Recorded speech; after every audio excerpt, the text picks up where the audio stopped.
Anda masih menyaksikan Breaking News Kompas TV dari sidang lanjutan kasus pembunuhan berencana terhadap Brigadir Yosua Huta Barat dengan terdakwa Ferdy Sambo dan juga Putri Chandrawati.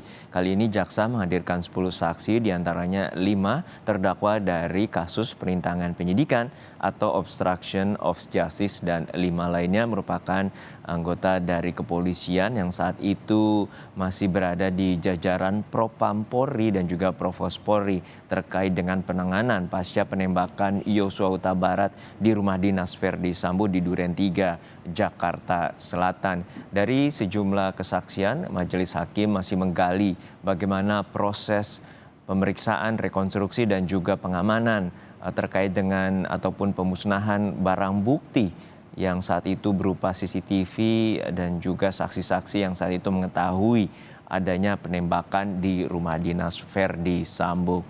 Agus Nurpatria bersaksi untuk terdakwa Ferdy Sambo dan juga Putri Chandrawati. Mantan Kepala Detasemen A Biro Paminal Propam Polri yang telah dipecat ini menyebutkan langsung melakukan pemeriksaan internal terhadap Richard Eliezer dan juga Ricky Rizal. Proses sama. Masih sama yang mulia. Saudara memeriksa siapa? Mereka bertiga atau sendiri-sendiri? Waktu itu di ruangan saya bertiga langsung yang mulia. Oh, bertiga langsung. Sebelum di BAI oleh anggota kami yang mulia. Oke. Karena kan saya waktu itu nggak ke TKP yang mulia. Oke. Siap. Kemudian? Nah, kemudian setelah mereka menjelaskan, menggambarkan di kertas, Richard, Ricky, kemudian saya peragakan di depan anggota yang akan meriksa mereka ini yang mulia. Oke, kemudian? Siap. Mereka ulang, anggota yang memeriksa paham, langsung mereka memeriksa Pak Ricky, Pak Kuat, dan Pak Richard yang mulia. Oke. Siap. Anggota saudara? Siap. Oke, kemudian? Nah, setelah itu Itu di Karopaminal? udah di lantai 7 yang mulia. Udah di lantai 7 di Udah. tempat Paminal ya? Siap, di Paminal. Pada saat itu siapa yang memeriksa mereka? Pak- Dari Polres Jakarta Selatan atau dari di Propan?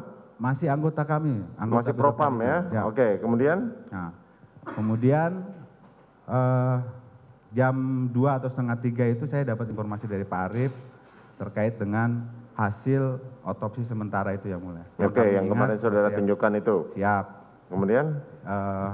Situ kan yang pada waktu itu perlu kita dalami lagi adalah terkait dengan pengakuan saudara Richard yang 5 tembakan tapi menghasilkan 7 luka tembak masuk, 6 luka tembak keluar.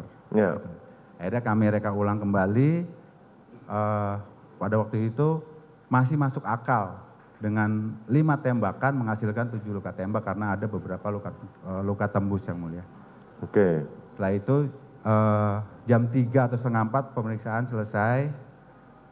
Pada saat reka ulang kedua itu penyidik Jakarta Selatan sudah datang ke kami untuk koordinasi masalah pemeriksaan besoknya untuk para Pak Kuat, Pak Richard, Pak Ricky ini yang mulia. Disepakati bahwa besok mereka akan diperiksa jam 10 di Biro Paminal. Itu Bang. Setelah pemeriksaan selesai, jam 4 kami istirahat.